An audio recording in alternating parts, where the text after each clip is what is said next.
दोस्तों, पैसा कुछ नहीं होता क्योंकि पैसे से सब कुछ खरीदा जा सकता है, लेकिन खुशियां नहीं खरीदी जा सकती। लेकिन मुस्तफ़ा को ये बातें सिर्फ किताबी बातें लगती थीं।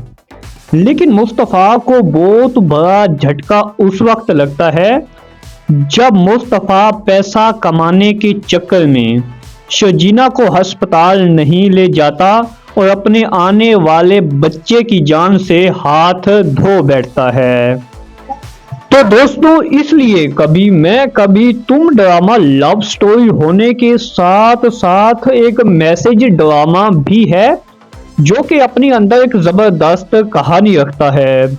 इसलिए ये ड्रामा पाकिस्तान के साथ साथ इंडिया में भी बहुत ज्यादा पसंद किया जा रहा है और टॉप ट्रेंडिंग है। इसके अलावा दोस्तों, जैसा कि आपने इस ड्रामे की शुरू वाली एपिसोड में देखा कि अदील और रुबाब मुस्तफ़ा और शर्जीना पर जब इल्ज़ाम लगाते हैं तो मुस्तफ़ा की माँ और मुस्तफ़ा का बाप पैसे के लालच में आकर और रुबाब के एहसानात की वजह से रुबाब की हर बात मानने को तैयार हो जाते हैं, लेकिन मुस्तफ़ा की किसी भी बात पर यकीन नहीं करते।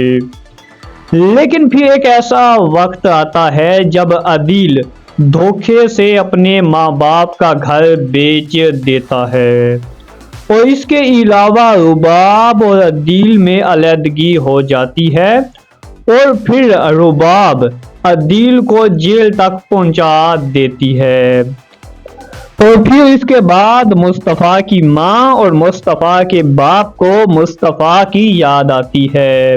उनको एहसास हो जाता है कि हमने मुस्तफ़ा के साथ बहुत गलत किया था। और फिर जैसा कि आपने देखा कि अदील के जेल जाने के बाद रुबाब अदील की माँ और अदील के बाप को अपने घर से निकाल देती है।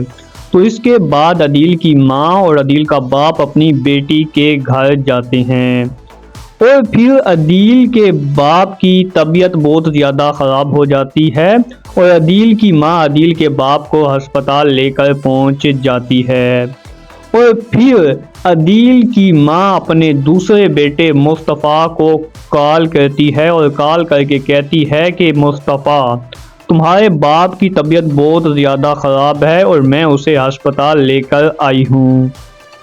तो फिर यह सुनकर मुस्तफ़ा बहुत ज़्यादा परेशान हो जाता है और फिर अस्पताल पहुंच जाता है। और इसके बाद मुस्तफ़ा अपनी माँ और अपने बाप को अपने बड़े घर में लेकर आ जाता है। तो दोस्तों, इसके बाद आने वाली एपिसोड में आप देखोगे कि शर्जीना जो कि मुस्तफ़ा से नाराज़ होकर अपनी माँ और अपने बाप के घर जा चुकी है, वो मुस्तफ़ा को अब देखना भी नहीं चाहती। जब ये बात मुस्तफ़ा की माँ और मुस्तफ़ा के बाप को पता चलेगी तो मुस्तफ़ा की माँ और मुस्तफ़ा का बाप शर्जीना के घर जाएंगे शर्जीना को मनाने। तो फिर शर्जीना मुस्तफ़ा की माँ और मुस्तफ़ा के बाप को इनकार नहीं कर पाती और शर्जीना मुस्तफ़ा की माँ और मुस्तफ़ा के बाप के साथ वापस अपने घर आ जाती है। तो दोस्तों, इस तरह इस ड्रामे की हैप्पी एंडिंग होने वाली है। लेकिन दोस्तों, आपको क्या लगता है कि इस ड्रामे की हैप्पी एंडिंग होगी या फिर सैड एंडिंग? आपने कमेंट में लाजमी बताना है और इसके अलावा आपने ये कमेंट में लाजमी बताना है कि मुस्तफ़ा के साथ शर्जीना की अदाकारी आपको इस ड्रामे में कैसे लगी। आपने ये भी कमेंट में लाजमी बताना है। और अगर आपको ये वीडियो अच्छी लगी हो तो आप हमारे चैनल को सब्सक्राइब और वीडियो को लाइक कर दें।